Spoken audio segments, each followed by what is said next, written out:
Welcome to a special episode of Biz One-on-One, focusing on the cannabis industry.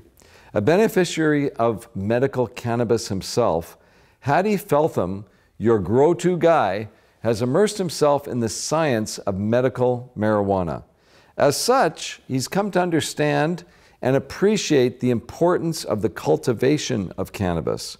This has led him to being an expert in the construction of buildings designed to not only grow cannabis, but to grow the plant to achieve desired and specific results. Hadi believes that while recreational consumption is nice, the medical aspect of cannabis is where the industry will really flourish. Interesting perspective, Hadi. Welcome to Biz One-on-One. Thank you, Randy, for having me. Now, you come to this industry with many years of experience, and I always find it interesting when I look on LinkedIn and people in the cannabis business, and they have like 20 years experience, 30 years experience. You know, this wasn't legal. It wasn't legal, and that's a challenge in the marketplace today. When we take a look at what's happening and what's going on, is that there's a disconnect between the corporate world and the cannabis users and growers of the past. So trying to bring those two together to create an ideal situation has created its own obstacles, let's say the least. So for myself, growing up in and around areas where cannabis was grown and used on a regular basis, different associates that I had growing in less than desirable conditions, learned a lot about how cannabis reacted to different environments. So using that information for myself, now in the legal market, it's much easier to translate that. But there's still that disconnect from the original growers who have been doing it for 20 and 30 years as one of the oldest industries that has been around. I mean, if you take a look at the genealogy of cannabis, it's been in Asia for 600 years BC. And wow. In other parts of the world longer than that, where they've traced it back through history. So the history of the product itself is long lasting and has been in the environment forever. But yet for us to be able to bring it into the corporate world, we have to deal with different aspects and regulations that go on with that product and adapting to that in a market where you weren't allowed to track your product. Now the government is expecting our growers to be able to track and trace everything from seed to sale, their genetics and how they're grown, what they're doing on a day-to-day basis. And before, they were told never to write anything down, because if they were caught with all the documented information and how they actually came up with their products, they would probably end up in prison for a very long time. So it's a cultural shift that we have to amend right now, and it's an interesting time in the industry. And how is that going? How is that transition coming along? I mean, I can imagine it's got to be weird. It's extremely challenging for a lot of different people, and I think the good growers are just going to be coming into the marketplace now. And there's a lot of LPs that are open at this point in time. They have great cultivators, they have great master growers who have the history and technical background on agriculture. But the micro cultivators who are coming into market now, which was legalized and the applications are available through Health Canada as of October 17th, those are the craft growers who are going to come into the marketplace and really have an introduction of the quality flower that we need in order for people to get the full benefits of it. They're the growers that created new genetics, new strains, in order to be able to adapt to different situations. And they're the ones that are, again, going to create that quality product in the smaller environments in a micro cultivation where they can control that and manage their own systems properly. It's still going to be a challenge to teach them to track and trace everything, because Health Canada still has that expectation. So bridging that gap, again, finding people in the chemistry world who are used to taking notes on everything that they've done in the past and partnering them with a grower has been a great way to bring them into the fold so that they understand why they're tracking and tracing the information they are. So that gap is being bridged as we speak. So you're specializing in the business of building facilities to grow cannabis.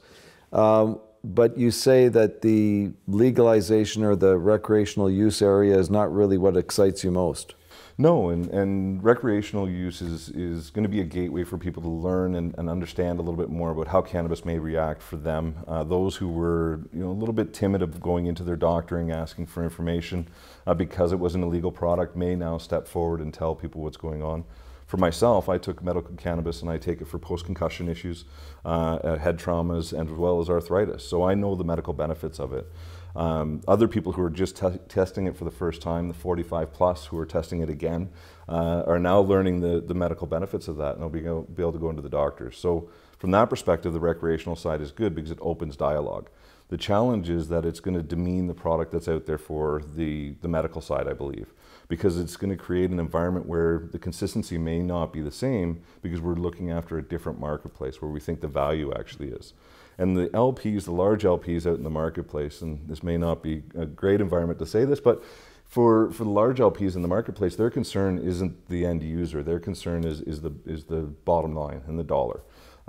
So as they work to get the proper bottom line, they're actually deteriorating our product, and that's what's hitting the recreational market, and that's going to give people different experiences than what they're looking for. In the medicinal side, we can actually cater that product to exactly what those needs are and help those people get over whatever challenges they have. I have family members that are currently using it for anxiety. I have others that are using it for cancer treatments and MS, as well as epilepsy. So the range of the product is extremely vast. We just need to find out how we can tap into that and use that.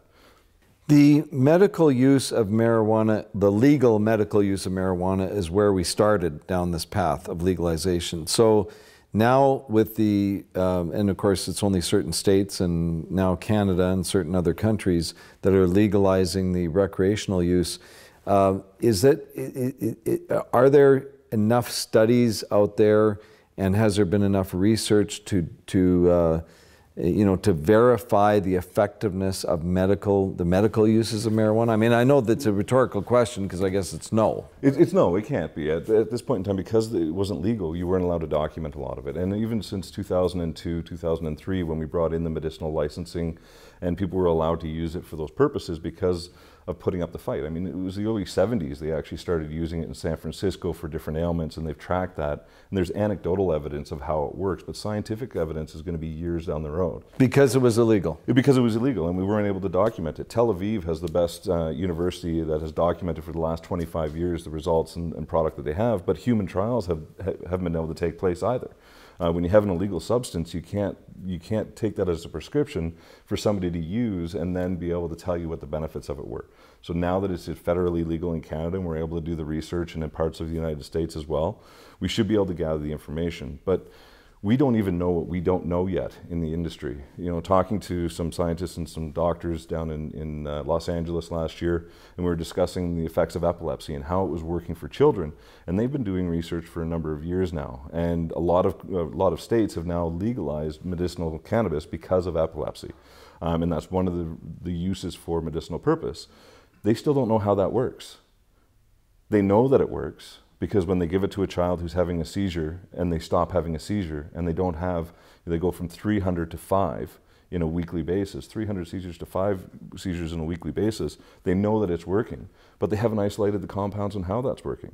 So we still have so much research left to do on discovering how we can build different blends through the extraction process or through pure flower.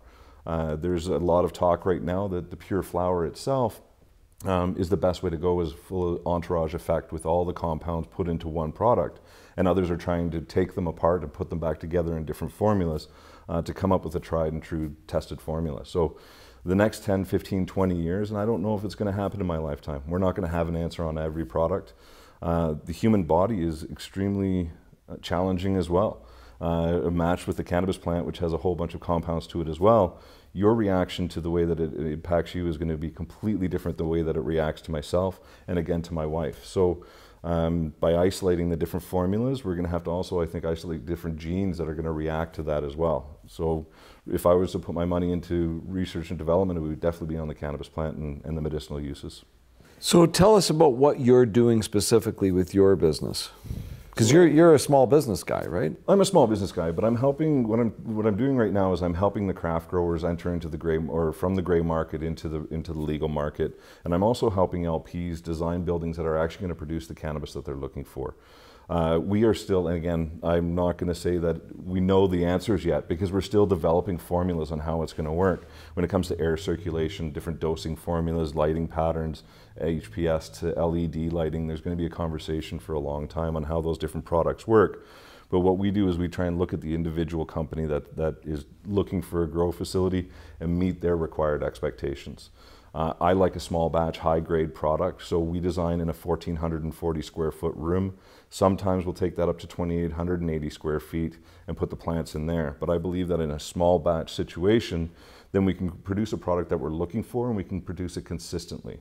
That's the other challenge on the market, is that most people aren't producing a consistent product. Even for myself, for the medicinal product that I use, I have to check every month to make sure that the profiles are what I need them to be. Whereas with other medications, you get them off the shelf, you know exactly what's in that. So as we build our facilities, we need to gear them to be able to produce consistent product. We have old LPs that are running in several different size rooms, anywhere from a single 800,000 square foot room down to a 40,000 square foot and a 5,000 square foot room.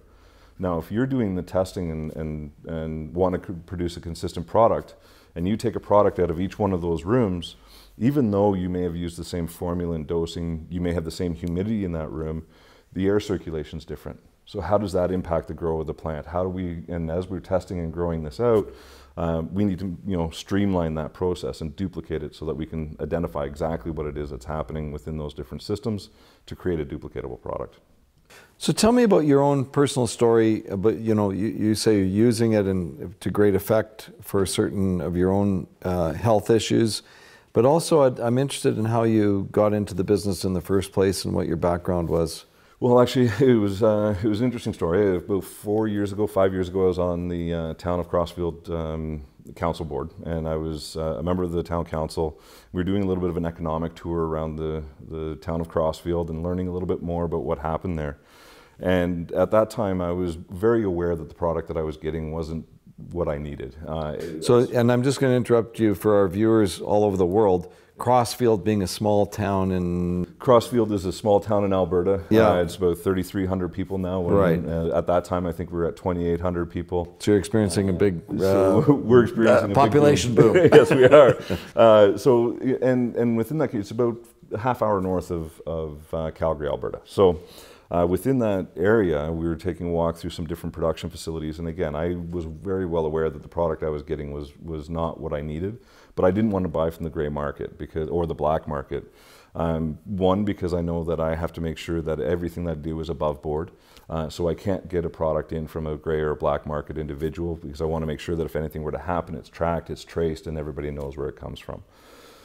So I started looking for facilities and different ways to design buildings. And I understood, walking through a few facilities, what their challenges were and what was happening using drywall, using different wood structures in order to be able to grow in. It's fine if you're in a house, but if you're actually doing commercial grow, that's very detrimental to what you're doing.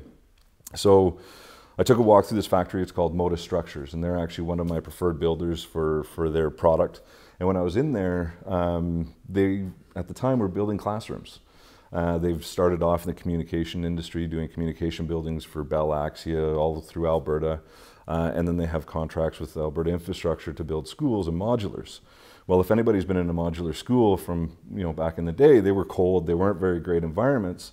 But what Modus did was created an isolated environment. It was basically a hermetically sealed environment where they controlled everything that was happening inside that room. So they were able to create an optimal learning environment.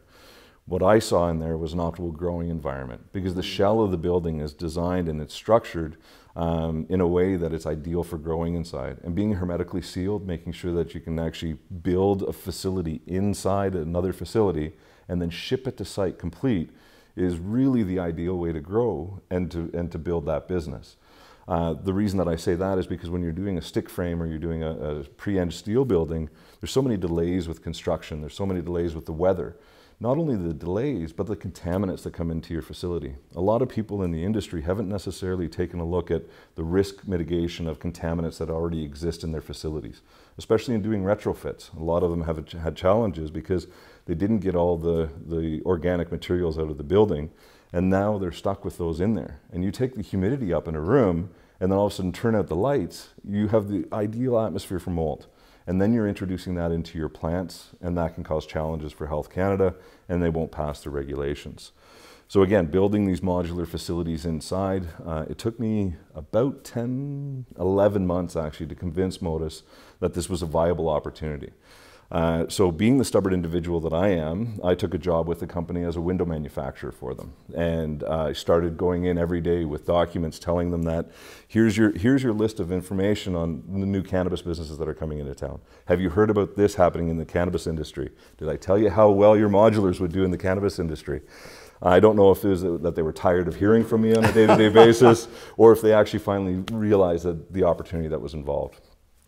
Shortly after that, we were able to facilitate an organization just north in Olds, Alberta, which is now being coined as the Cannabis Valley or the Silicon Valley of Canada, because of so many of the growers going into that area. And in the last 10 months, we've actually been able to produce 250,000 square feet of their facility that they'll be growing in. They've already got their ability to grow in those units and to put the product out, and they should have their sales license in there in a short period of time as well. So we've proven that out. But in doing that, I found a large opportunity in all the equipment that goes inside. And because Modus is a manufacturer of modulars, they're not very in tune with the cannabis industry. So what I did is I started my own business, and that's where my number company came in, Your Grow To Guy, where I now can help facilitate the products that go inside it with the HVAC systems, the tables, the lights, to design to their needs. And because I was helping other companies in that area, they were doing retrofits. Now I've branched out into the retrofit of existing pre-end steel buildings, so we can help people that have already started through the process. One client that we have right now has been 4 years in the process, and we're helping them now get to that point where they can get licensed by using the right products in their facility. And the biggest challenge right now as the industry is that everybody says that they have the right product. Every construction company says that they know how to build to a cannabis standard, but yet when you talk to them, they don't understand cannabis.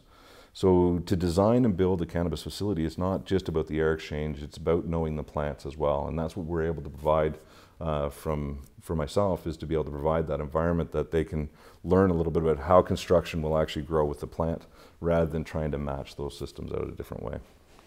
Hadi, the Grow To Guy. So if I'm getting in the cannabis industry in a big way, I need to call you.